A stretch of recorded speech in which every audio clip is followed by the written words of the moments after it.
আসসালামু আলাইকুম ভিউয়ার্স, আপনাদের প্রত্যেকের জন্য আরেকটি গুরুত্বপূর্ণ এবং ইফেক্টিভ ড্রাইভিং কন্টেন্ট নিয়ে আমি দাঁড়িয়েছি। সেটা হচ্ছে আমরা ফোর হুইল ড্রাইভ সম্পর্কে অনেকে জানি, কিন্তু প্র্যাকটিক্যালি দেখি নাই। আজকে দেখতে পাচ্ছেন আমরা কানাতে গাড়ি রেখেছি, আমরা সরাসরি এখানে দেখাই। এখানে রেখে আপনাদের ফোর হুইলের ব্যবহারটা দেখাবো। আমরা হয় সামনে যাবে পিছনে যাই, দেখবেন যে টু হুইল দিলে গাড়ি সামনে যাবে না পিছনে যাবে না, কিন্তু যখন আমরা ফোর হুইল দেবো তখন দেখবেন সামনে পিছনে দুই দিকেই কাদা থেকে অবশ্যই যাবে। এটা দেখানোর জন্য মূলত আজকের এই কন্টেন্ট নিয়ে আমরা দাঁড়িয়েছি। আপনারা একটু মনোযোগ সহকারে দেখবেন। আমরা এখন ইঞ্জিনটা স্টার্ট করে দেখাবো আপনাদেরকে, যা এটা যে চাকা যে ঘুরবে কিন্তু যাবে না। আপনার টু হুইলে যখন দিবেন, শক্তি যখন বেশি প্রয়োজন হবে, তখন কম শক্তি দিয়ে যখন আমরা গাড়ি চালাতে যাব, তখন কিন্তু চাকা ঘুরবে কিন্তু আপনার গাড়ি সামনে পিছনে যাবে না। একটু দেখেন, সরাসরি আমরা একটু দেখাচ্ছি স্টার্ট করে।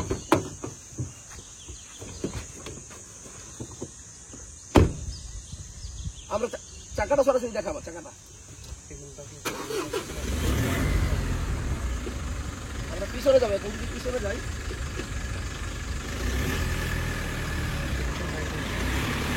চাকাটা সরাসরি দেখাও। এই যে আমরা ব্যাগে যাচ্ছি কিন্তু আপনার এই গাড়ি ব্যাগে যাচ্ছে।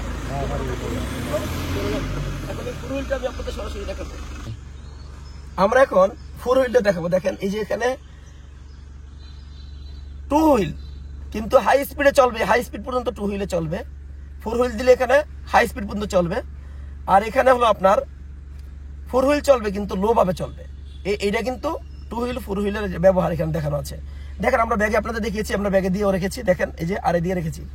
এখন এটাকে যদি আমরা আস্তে করে ফোর হুইলে দিয়ে দিই, এই যে ফোর হুইলে দিয়ে দিলাম, এখন সারার সাথে সাথে কিন্তু চলে যাবে পেছনে গাড়ি। দেখেন পিছনের গাড়ি চলে যাচ্ছে, আপনারা দেখেন খেয়াল করেন।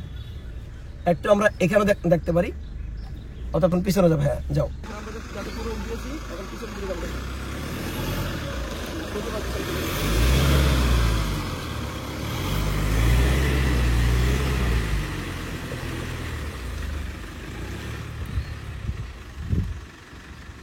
সামনে যাবো, সামনে গেলে পরে ফোর হুইল দিয়ে যাবো। দেখেন গেলে পরে এক নম্বর